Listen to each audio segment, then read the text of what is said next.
Hello and welcome to another shadowy episode of This Ain't No Game.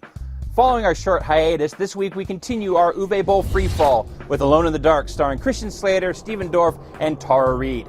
After Boll's concussive breakout direction of House of the Dead, Alone in the Dark is everyone's favorite video game movie sadist's first attempt at making an actual movie. My mommy says that there's nothing to be afraid of in the dark.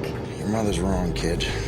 He's got some low-wattage star power in his three presumably affordable leads. And unlike House of the Dead, there's actually a thin patina of production value to this Vancouver-based undertaking. But the overbearing exposition, the fitful pacing, go-nowhere subplots, and best-in-class bad acting let you know that this is unquestionably an Uwe Boll joint. Though it's also the first sign in Boll's career that the more money you give him, the less entertaining his movies are. What? Alone in the Dark sets its tedious tone right from the start with a lengthy and leaden prologue explaining the mysterious history of the long-forgotten Abkhani civilization, an advanced Native American tribe that was undone by some vague dark forces it had tapped into. As it bludgeons the viewer with its seemingly unending wall of scrolling text, the movie also uses this opportunity to set up the evil Abkhani-based experiments that the antagonistic Dr. Hudgens performed at the orphanage where Edward Carnby, played with a scruffy blankness by Christian Slater, was raised, as well as the existence of Bureau 713, the paranormal government agency that Carnby previously worked for. I want to know what 713 knows You're about not it. 713 anymore, okay? That information's classified. For as much screen time as the movie spends trying to explain the nature of the Abkhani curse, be it through overlong prologue, invasive voiceovers, or nakedly expository dialogue, It says once you make it down here alive, you're already dead. it's never made particularly clear what the nature of the murky CG monsters that are marauding the streets and sound stages of Vancouver is. Doesn't make any sense.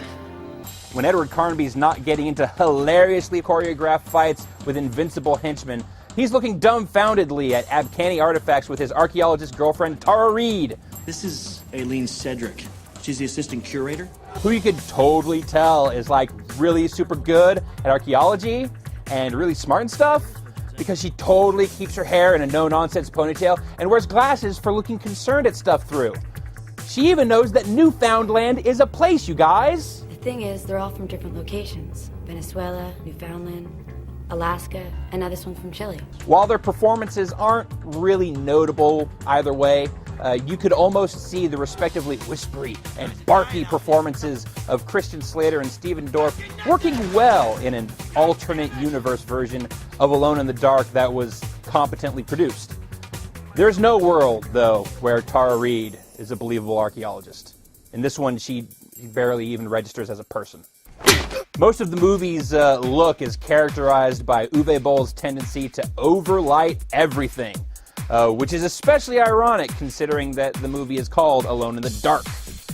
It really hammers home the cheap sound staginess of the whole production, and it makes the random fleeting moments where the movie tries to suffocate you with flashy jump cuts and hard rockin' rock and roll music that rocks, such as this arbitrary gunfight, that much more jarring.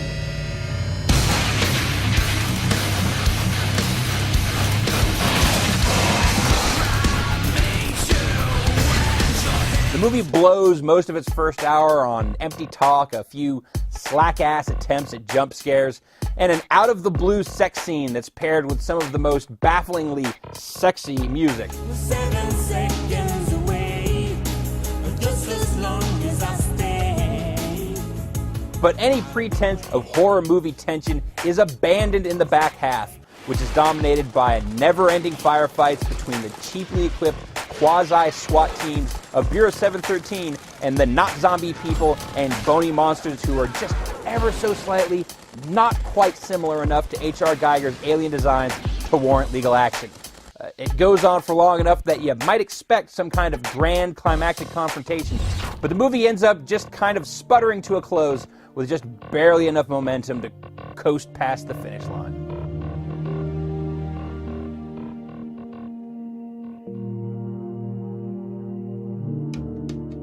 In the most basic terms, Alone in the Dark abides fairly faithfully by the source material. Aside from the modern-day setting, it still focuses on the paranormal detectivism of Edward Carnby and his confrontations with shadowy supernatural creatures, and the whole Abkhani mythology and Tara Reid's archaeologist character are pulled from 2001's Alone in the Dark, The New Nightmare. But when paired with the unmistakably poisonous touch of Uwe Boll, the end results are predictably unsuitable for fans of the games, the genre, or entertainment in general.